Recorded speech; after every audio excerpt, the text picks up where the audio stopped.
Hi, in front of me is Samsung Galaxy M34 and today I would like to show you how you can turn on or off predictive text.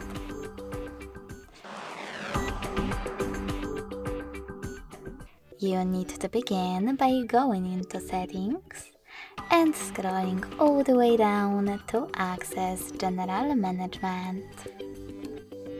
Now click on Samsung keyboard settings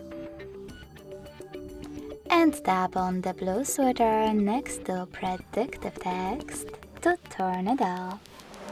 You can turn it back on by clicking on the same now gray sweater. Thanks so much for watching. If you enjoyed this video, smash that like button, comment and subscribe.